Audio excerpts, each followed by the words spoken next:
continuar dando aire a un tema que consideramos ahora es de mediano y quizás de largo aliento, y es la causa de la ruptura familiar y laboral entre amigos por conversaciones políticas. Cuando tenemos unas elecciones presidenciales a puertas, como en el caso de Colombia, donde este tema se ha vuelto muy sensible y nos hemos dado cuenta de cómo relaciones de amigos, de familia, en el entorno de trabajo se han deteriorado por tomar una posición ideológica. Entonces queremos ayudar a entender mejor qué es lo que pasa y por qué se está generando esto y cómo encontrar soluciones para evitar discusiones o pugnas que quizás no ameritan que se tome una posición tan visceral frente a un determinado candidato, tema o campaña. Y para esto hemos invitado a una persona que es experta en estos temas políticos, de comunicación, de gobierno, y es Miguel Jaramillo Luján. Él es CEO de la empresa Miguel Jaramillo Luján Comunicación Estratégica, con vasta experiencia, a quien le damos una cordial bienvenida a este video podcast La Duda Central. Bienvenido, Miguel. Jaime, un saludo para ti, para Daniel, para todo el equipo de aquí de La Duda Central. De verdad, un gusto esta invitación y un placer estar aquí para hablar de un tema tan importante como este, que hoy está atizando nuestras relaciones sociales.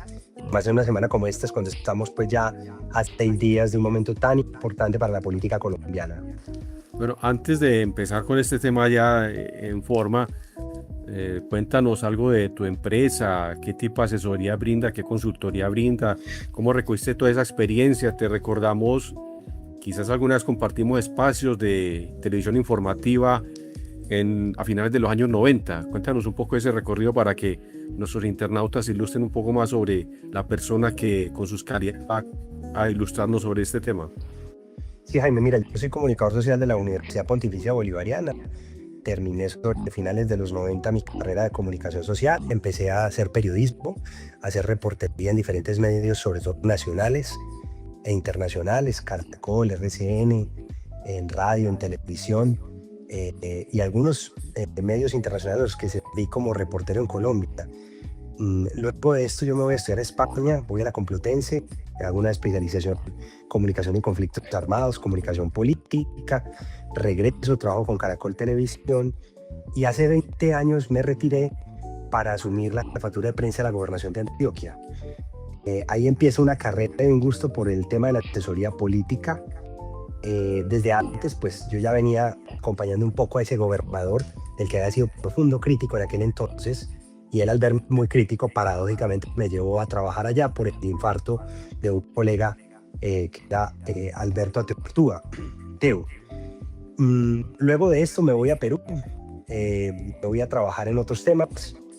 Por ahí empiezo a buscar formación en temas políticos, una gran inquietud por esto, empiezo a escribir en medios y empiezo una labor en la docencia, ¿cierto? En la UPB y en varias universidades como docente en comunicación.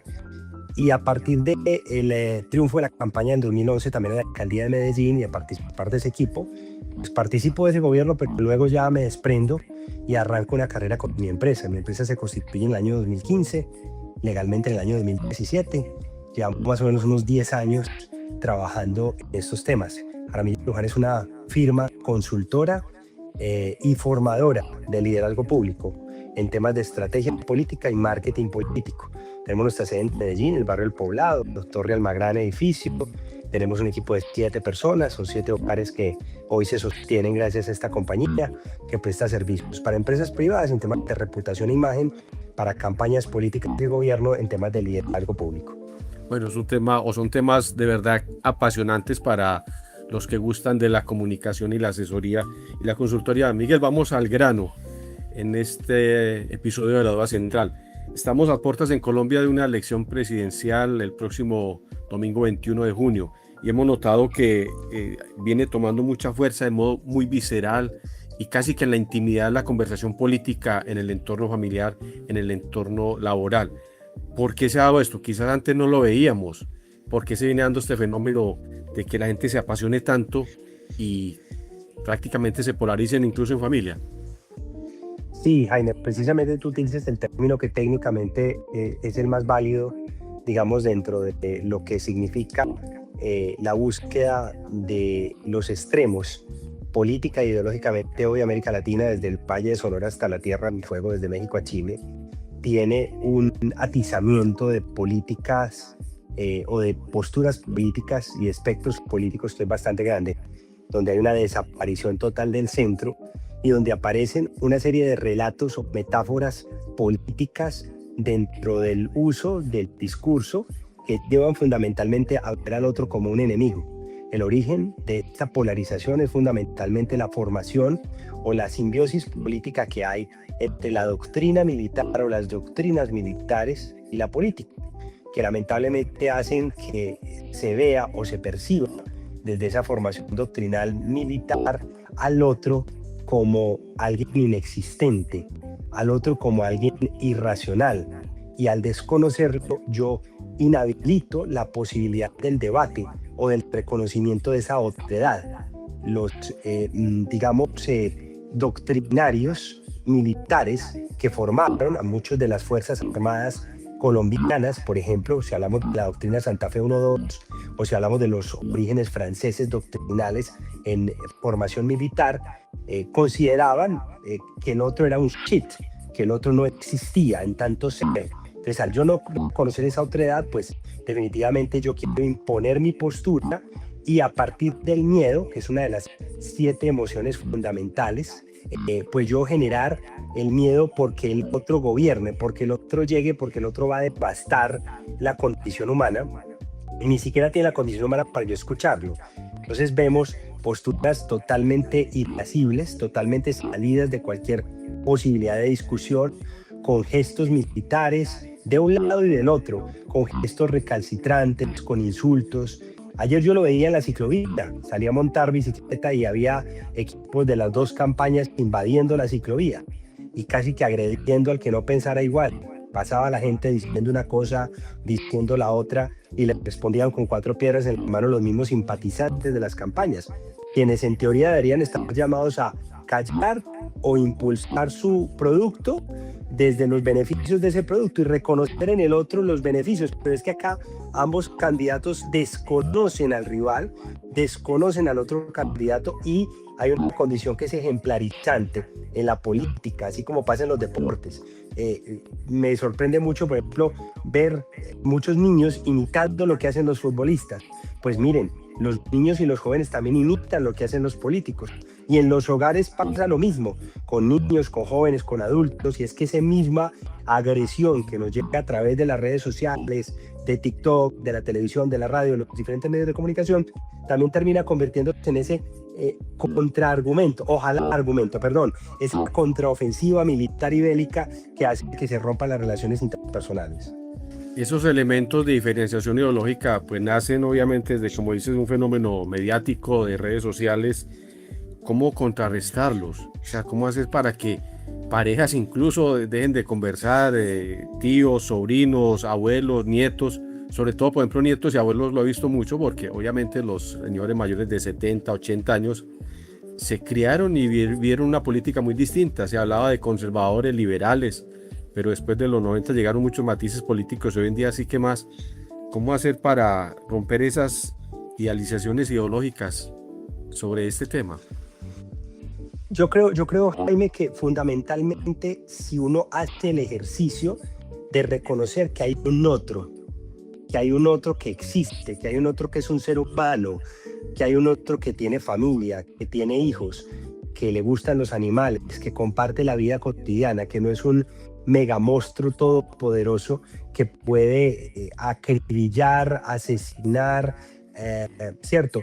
El peor fusil que existe en la política moderna se llama la palabra, y es desde la palabra como los líderes políticos en un ejercicio de ejemplo, pues trasladan ese tipo de conductas a la ciudadanía y a las personas.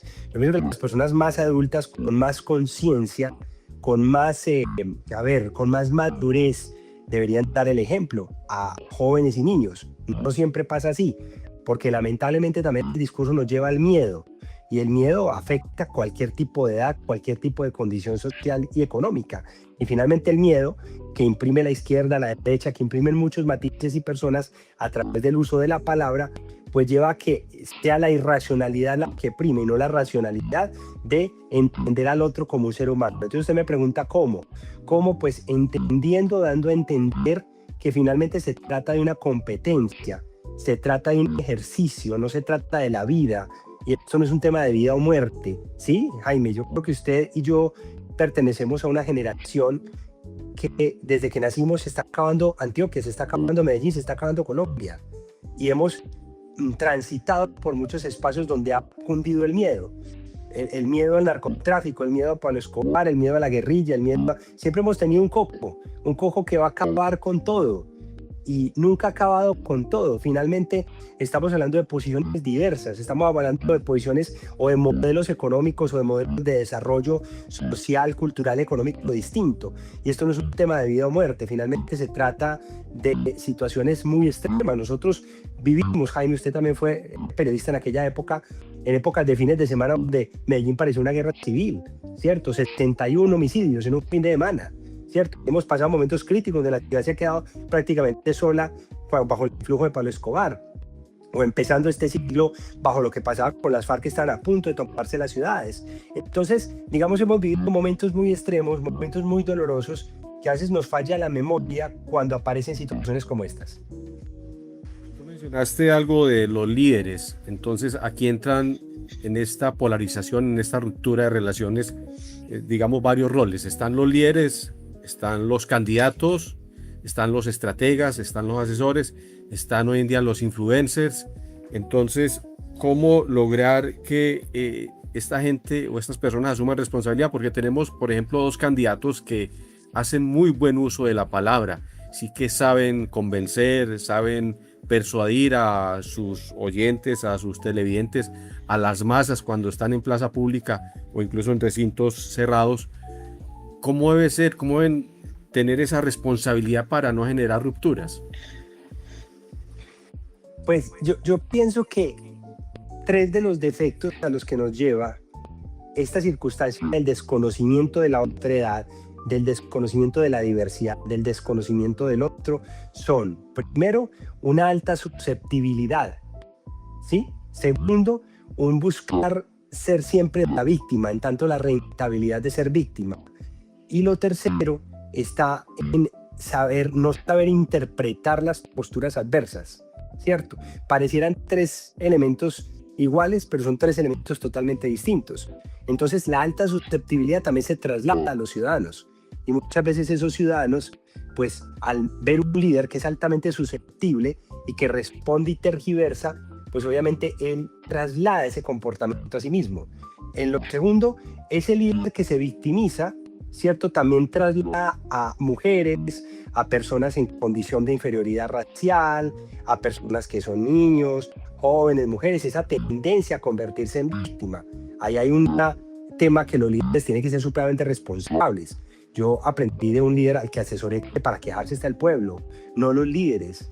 Entonces allí esta condición de victimización también se vuelve en algo muy negativo. Y obviamente en el tercer elemento, en esa tergiversación, de una u otra manera también radica la forma a través de la cual el líder tiene que mostrar grandeza, tiene que mostrar gallardía, tiene que mostrar estatura. Usted mismo lo ha dicho, tenemos dos personas muy fuertes con la palabra, que tienen una gran capacidad de persuasión, pero si usted mira, estas tres prácticas son altamente nocivas y trasladan al ciudadano, que yo no creo ni en perceptores ni en receptores, eso es prehistoria, yo creo en prosumidores, hacen que el ciudadano prosumidor empiece a generar relatos de agresividad en su entorno social, no solamente en redes sociales, sino también en el entorno de la familia, el trabajo y demás, bajo ese mismo relato. No escucho, no hablo, porque siempre me estás agrediendo y te tergiverso. Me vuelvo víctima y agredo con mi lenguaje. Esas son formas a través de las cuales el paradigma del líder debería estar mandando mensajes distintos, porque la gente replica, la gente imita, y sobre todo cuando se trata de quienes estamos detrás de la estrategia política, buscamos generar tendencias y ejercicios simbólicos, manuales, no sé, todos los símbolos que pueda haber para que sean limitados. Sin embargo, muchos de estos signos que hemos visto y estos símbolos, signos y símbolos, son profundamente agresivos y eso también hay que recordarlo. En este paradigma, aquí están, lo has citado, los candidatos actuales. Mencionaba también antes en la pregunta los estrategas. Bueno, ¿cuál es el rol de los estrategas para no generar esa división? ¿Cómo decirle a su asesorado, venga, no digas esto, oílo de esta manera? O también ellos, supone uno, ya han dicho, venga, hágase la víctima para esto porque vamos a capitalizar a la ciudadanía. ¿Cómo es la responsabilidad de los estrategas? Y también hoy en día, prácticamente con la llegada de redes sociales como TikTok, como YouTube Shorts, pues prácticamente todo el mundo se cree nutricionista, pensador político, politólogo, abogado, psicólogo.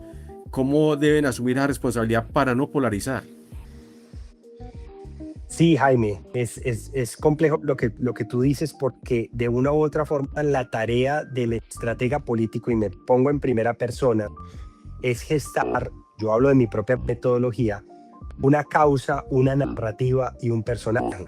El personaje que me facilita que el otro me entienda, ¿sí? Y que el otro capte rápidamente qué le ofrezco.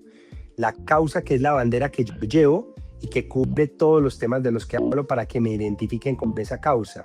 Y la narrativa, que es mi forma de contar y de aproximarme al mundo, que se repite, y en la medida en que se repite se memoriza más fácil y se capta más fácil por parte de las audiencias. Entonces yo tengo una labor como estratega político, igual mis colegas, que es emocionar a las audiencias con las propuestas políticas que yo estoy diseminando. Y para eso me buscan mis clientes. Mis clientes no me buscan para perder campaña ni para perder puntos en gobierno. Estamos en unos entornos altamente sensibles a la superficialidad y altamente sensibles a la emocionalidad. Por ende, hoy se necesitan líderes y gobiernos que sean responsables, que sean referentes, que sean ejemplares, pero también tenemos muchos que no pasan totalmente desapercibidos. Son líderes éticos, son líderes correctos, son líderes que hacen lo que tienen que hacer, pero que a la hora de comunicar no son eficaces a la hora de hacerlo muy bien. Y lamentablemente pierden la atención con líderes que son altamente superficiales, que son muy buenos para comunicar, pero que a la hora de la verdad no tienen mucho fondo. Entonces yo creo que endilgarle esta responsabilidad solamente a la academia, solamente a los estrategas, solamente a quienes cumplimos una tarea de buscar herramientas para poderles llegar al electorado de una manera más efectiva, es profundamente injusto. Allí habría que buscar en los hogares, allí habría que buscar en las universidades, habría que buscar en el colegio, en los modelos educativos, porque también allí hay unos temas de ejemplo, de forja, en los que se está cayendo en debilidades que hay que mirar a fondo. Miguel, con tu gran recorrido nacional e internacional, ¿habías visto o has asesorado alguna campaña donde tengamos una polarización tan similar a la que actualmente vive Colombia? Hombre, no, yo realmente he visto estos escenarios mucho más recientemente en Argentina con el tema de Javier Milei. Lo he visto también en México con la señora Sheinbaum y con el señor, sobre todo, Andrés Manuel López Obrador. Y yo creo que la campaña norteamericana del 2024 también estuvo muy batizada por esto, incluso con atentados contra la vida. Recordemos que en Colombia hace un año tuvimos un atentado que nos cobró la vida de un precandidato presidencial, que nos retrotrajo un poco lo que pasó en 1990 con la muerte de 3 candidatos presidenciales en Colombia. Yo lamentablemente no había visto una campaña hoy que el debate se haya convertido en un lodazal, porque el debate está convertido en un lodazal, en una pelea de lodo, ¿sí? Lamentablemente. No había visto un debate con tal degradación del otro, ¿sí? Con tal desconocimiento del otro, claramente doctrina militar. Y tercero, no había visto un debate donde lamentablemente viera tan en escenarios públicos como supermercados, ciclovía, aeropuertos, esa lucha entre posturas, esa agresión entre posturas. Lo ve uno incluso en las vías cuando alguien tiene un micro perforado de una de las campañas. No sé si te ha pasado, pero hay gente que pita, hay gente que agrede, hay gente que insulta. Entonces yo creo que los ánimos están muy, muy caldeados y esperemos que esta semana pues no vayan a ocurrir hechos de violencia por cuenta de eso que ya han ocurrido. Mire lo que pasó en Chía la semana pasada entre dos sectores adversos, finalmente se estigmatiza uno de ellos, pero vemos un pedacito de la historia, no la estamos viendo completa, y lamentablemente lo que pasa en esas situaciones es que hay una agresión de lado y lado. Hemos hablado ya sobre el rol del candidato, el rol de los estrategas, el rol de quienes informan y quienes toman postura a través de redes sociales o medios de comunicación y tienen forma de hacer eco. ¿Qué debe aprender la ciudadanía respecto a esto para no caldear el ambiente de esa manera, tanto en espacios públicos como en los espacios personales, íntimos y laborales? Pues hombre, yo pienso que todos tenemos dentro de nuestro ser algo que nos lleva emocionalmente o que conduce emocionalmente y psicológicamente las decisiones políticas. Y es que nos gusta ganar y nos gusta ser parte de segmentos ganadores. Los alemanes lo estudiaron y lo llamaron el fenómeno del Bandwagon. El Bandwagon es esa tendencia humana de ser parte de ejércitos ganadores, de ser parte de quienes avasallan, de quienes triunfan. Yo pienso que el sentido militar mismo de ese hacer parte del ejército ganador nos debe llevar a una gran pulcritud, incluso en la competencia. El ciudadano en general se inserta dentro de la realidad política con el deseo de ganar. Ya lo ha dicho la pirámide de Maslow, uno de los temas más importantes que busca el ser humano con interés e intención es el hecho de hacer parte de. Nos gusta ser parte de equipos ganadores. Lo que tenemos que aprender como ciudadanos es que podemos ganar o perder y que eso no nos hace más o menos persona y que tenemos que reconocer la otredad. El otro no va a pensar distinto así pierda. El otro piensa de una determinada manera y tengo que respetar ese pensamiento. Y si yo soy un adulto, tengo que llevar ese ejemplo a los niños, ¿cierto? A los más jóvenes, de entender ese pundonor que es característico de cualquier tipo de actividad, como el deporte, donde se gana, se pierde, se empata, y que eso no nos tiene que llevar a alterar los sentidos, a que se acabe la vida, ¿cierto? O a entrar en dinámicas de miedo. Las dinámicas comunicacionales o el relato de los candidatos muchas veces es hacernos meter el miedo de que Colombia se va a acabar, de que esto es un desastre. Lo mismo pasaba hace 4 años. Y miren que Colombia no se acabó. Lo mismo nos han dicho durante 25, 30 años de muchas campañas políticas. Y finalmente se rompen las relaciones entre hermanos, entre padres e hijos, entre tíos, sobrinos, entre compañeros de trabajo, y realmente se generan heridas que luego se vuelven irreconciliables. Esto es lo lamentable y lo que tenemos que aprender de los procesos políticos. Miguel, en ese aprendizaje de la ciudadanía, de las familias, del núcleo familiar y de amigos en entorno laboral, ¿cómo deben informarse? Porque es que en esas dinámicas de comunicación también existe la dinámica, yo diría, anticomunicacional, que son aquellos que sin ningún escrúpulo generan noticias falsas y tergiversan la información o ponen a decir a una persona algo que no dijo. ¿Qué debe hacer la ciudadanía para enfrentar también ese fenómeno que ha coadyuvado a que se genere la polarización? Pues yo creo que de una u otra manera, tanto los líderes políticos como muchos, digamos, referentes de alguna manera, que son medios de comunicación, hoy los llamados influencers, los streamers y demás, que reemplazan a esos medios masivos de comunicación, porque yo creo que el medio masivo de comunicación no existe. Hoy decir que El Tiempo, El Colombiano, Caracol RCN es un medio masivo es ridículo, las audiencias son mínimas en comparación con otras audiencias de segmento. Yo creo que muchos de estos líderes de opinión, muchos de estos medios de comunicación, muchos de estos referentes societarios deberían sumarse a un llamado a la serenidad. A mí me gusta mucho una frase que utilizó el hoy alcalde de Bogotá cuando estaba en plena campaña: vamos a calmarnos, o sea, vamos a calmarnos, porque realmente esa serenidad tiene que ser parte de que la vida cotidiana nos va a llevar a que dentro de 8 días la vida va a seguir, la campaña se acaba, ¿cierto? Y la vida continúa. Tenemos que salir nuevamente a las calles a buscarnos el sustento, y los líderes políticos, pues cada uno seguirá su rumbo. Y óigame una cosa, en política no hay muertes definitivas, en política no hay quemas definitivas. Una persona que hoy se puede quemar políticamente, mañana resurge para otro cargo, pero a usted sí le queda la herida con su sobrino, con su tía, con su madre, con cualquier otra persona. Entonces yo creo que el llamado es a serenar mucho el discurso, a bajarle a la adjetivación, a no ceder al miedo. El miedo es una sensación totalmente natural, totalmente humana, pero que es explotada para podernos llevar a las urnas. Eso es un tema que es real. El ejercicio electoral es de los ejercicios más complejos que hay dentro del marketing político. Una cosa es yo estimular en alguien una reacción frente a una campaña y la otra es movilizar el voto. No hay un acto más aburrido para un 90 y tanto % de la sociedad que destinar una hora o más un domingo a ir a votar. Entonces, eso tiene que estar motivado por una emoción extrema y ese es el ejercicio técnico que se desarrolla a través del marketing político. Es totalmente real y objetivo. Lo que no puede pasar es que fruto de esas emociones yo termine agrediendo a otras personas. Creo que ahí es donde me parece a mí que sería absurdo pensar que solo se puede movilizar personas a partir de elementos racionales. Eso es absurdo y es imposible. Pero que los elementos emocionales nos lleven a la violencia verbal o física es una responsabilidad de todos.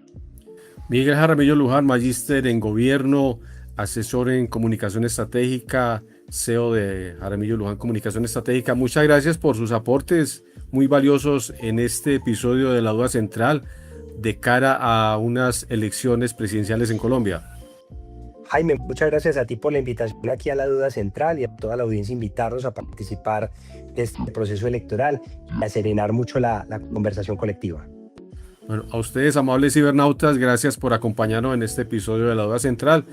Como siempre, si les gustó el video, por favor regálenos un like, que esto nos ayuda bastante. Suscríbase a nuestras redes que van a aparecer en pantalla. Y como siempre, les deseamos una feliz y positiva semana. Hasta la próxima.